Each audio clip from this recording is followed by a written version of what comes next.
नारायणं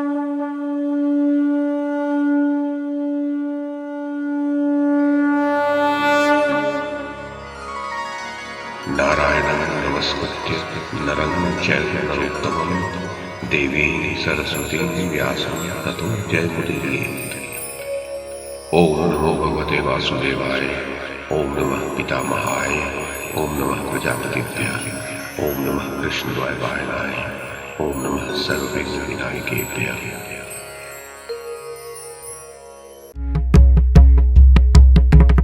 नमस्कार। महाभारत कथा श्रृंखला में आपका स्वागत है। श्रीमन महर्षि वेद व्यास द्वारा रचित महाकाव्य महाभारत को एक कथा श्रृंखला के रूप में प्रस्तुत करते हुए पिछली कड़ी में मैंने मूल संस्कृत ग्रंथ के प्रथम पर्व, जो आदि पर्व के नाम से प्रसिद्ध है, उसके 8वें उपपर्व अर्थात जतुगृह पर्व में दुर्योधन का पुरोचन के साथ मंत्रणा की जो कथा कही गई है उसे आपको सुनाया था। अब इस कड़ी में इसी जतुगृह पर्व में पांडवों की वारणावत यात्रा तथा विदुर के गुप्त संदेश की जो कथा कही गई है उसे मैं कमल किशोर आपको सुनाता हूँ।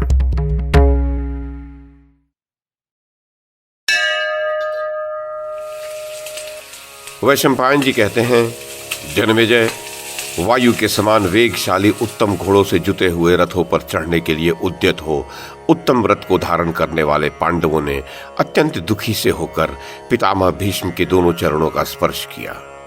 तत्पश्चात राजा धृतराष्ट्र, महात्मा द्रोण, कृपाचार्य, विदुर तथा दूसरे बड़े बूढ़ों को प्रणाम किया। इस प्रकार क्रमशः सभी वृद्ध कौरवों को प्रणाम करके समान अवस्था वाले लोगों को हृदय से लगाया। फिर बालकों ने आकर पांडवों को प्रणाम किया। इसके पश्चात सब माताओं से आज्ञा ले उनकी परिक्रमा करके तथा समस्त प्रजाओं से भी विदा लेकर वे वारणावत नगर की ओर प्रस्थित हुए।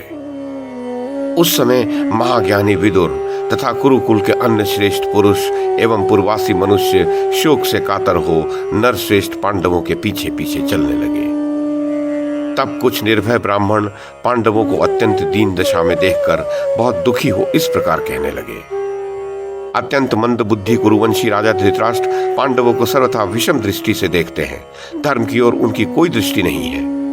निष्पाप अंतःकरण वाले पांडु कुमार युधिष्ठिर, बलवानों में श्रेष्ठ भीमसेन तथा कुंती नंदन अर्जुन कभी पाप से प्रीति नहीं करेंगे। फिर दोनों माद्री कुमार कैसे पाप कर सकेंगे? पांडवों को अपने पिता से जो राज्य प्राप्त हुआ था, धृतराष्ट्र उसे सहन नहीं कर रहे हैं। इस अत्यंत अधर्मयुक्त कार्य के लिए भीष्म जी कैसे अनुमति दे रहे हैं?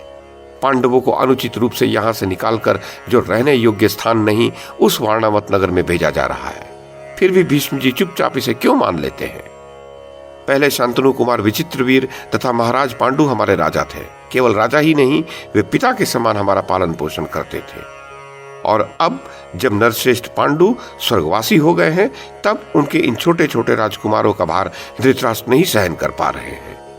हम लोग ये नहीं चाहते, अतः हम सब घर द्वार छोड़कर इस उत्तम नगरी से वहीं चलेंगे जहां युधिष्ठिर जा रहे हैं। जन्मेजय, शोक से दुर्बल धर्मराज युधिष्ठिर अपने लिए दुखी उन पूर्ववासियों को ऐसी बातें करते देख मन ही मन कुछ सोचकर उनसे बोले, बंधुओं, राजा धृतराष्ट्र मेरे माननीय पिता, गुरु एवं श्रेष्ठ पुरुष हैं।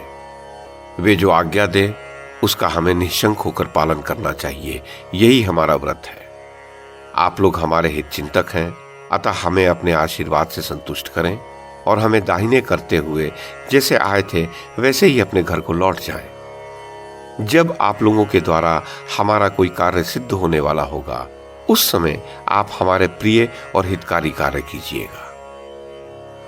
जन्मेजय, उनके यो कहने पर पूर्ववासी उन्हें आशीर्वाद से प्रसन्न करते हुए दाहिने करके नगर को ही लौट गए। विदुर जी बुद्धिमान तथा मूढ़ म्लेच्छों की निरर्थक सी प्रतीत होने वाली भाषा के भी ज्ञाता थे। इसी प्रकार युधिष्ठिर भी उस म्लेच्छ भाषा को समझ लेने वाले तथा बुद्धिमान थे। अतः उन्होंने युधिष्ठिर से ऐसी कहने योग्य बात कही जो म्लेच्छ भाषा के जानकार एवं बुद्धिमान पुरुष को उस भाषा में कहे हुए रहस्य का ज्ञान करा देने वाली थी, किंतु जो उस भाषा के अनभिज्ञ पुरुष को वास्तविक अर्थ का बोध नहीं कराती थी। तो पूर्ववासियों के लौट जाने पर सत्य धर्म के ज्ञाता विदुर जी पांडव श्रेष्ठ युधिष्ठिर को दुर्योधन के कपट का बोध कराते हुए बोले, जो शत्रु की नीति शास्त्र का अनुसरण करने वाली बुद्धि को समझ लेता है, वह उसे समझ लेने पर कोई ऐसा उपाय करे जिससे वह शत्रु जनित संकट से बच सके। एक ऐसा तीखा शस्त्र है जो लोहे का बना तो नहीं है, परंतु शरीर को नष्ट कर देता है। जो उसे जानता है, ऐसे उस शस्त्र के आघात से बचने का उपाय जानने वाले पुरुष को शत्रु नहीं मार सकते। घास फूस तथा सूखे वृक्षों वाले जंगल को जलाने और ठंड को नष्ट कर देने वाली अग्नि विशाल वन में फैल जाने पर भी बिल में रहने वाले चूहे आदि जंतुओं को नहीं जला सकती। यूं समझकर जो अपनी रक्षा का उपाय करता है वही जीवित रहता है। जिसके नेत्र नहीं है वह मार्ग नहीं जान पाता। अंधे को दिशाओं का ज्ञान नहीं होता और जो धैर्य खो देता है उसे सद्बुद्धि नहीं प्राप्त होती।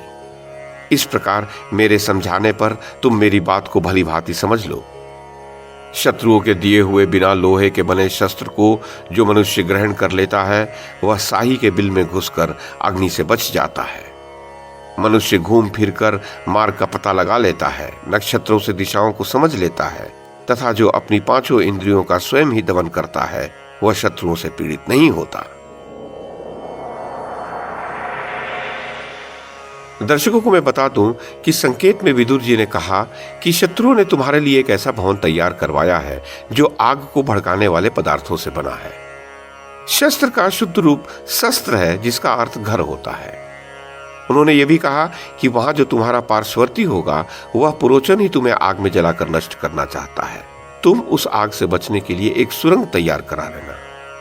उन्होंने ये भी कहा कि दिशा आदि का ठीक से ज्ञान पहले से ही कर लेना जिससे रात में भटकना ना पड़े। आगे उन्होंने कहा उस सुरंग से यदि तुम बाहर निकल जाओगे तो लाक्षागृह में लगी हुई आग से बच सकोगे, और यदि तुम पांचों भाई एक मत रहोगे तो शत्रु तुम्हारा कुछ नहीं बिगाड़ सकेगा।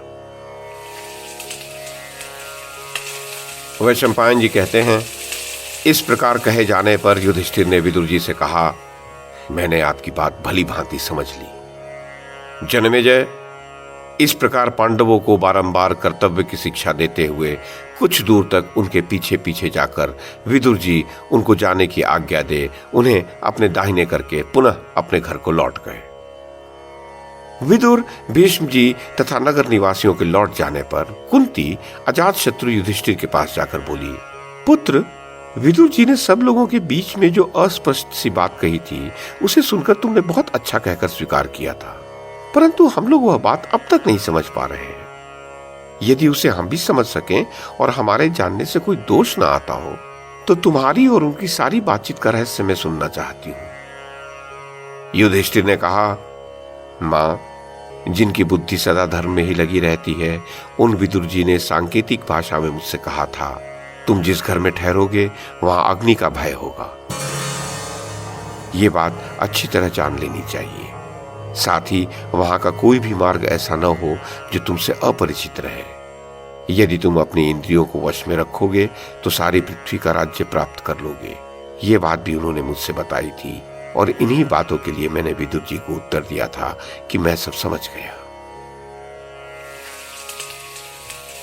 वैशंपायन जी कहते हैं, जन्मेजय, पांडवों ने फाल्गुन शुक्ल अष्टमी के दिन रोहिणी नक्षत्र में यात्रा की और वे यथा समय वारणावत नगर पहुंच गए।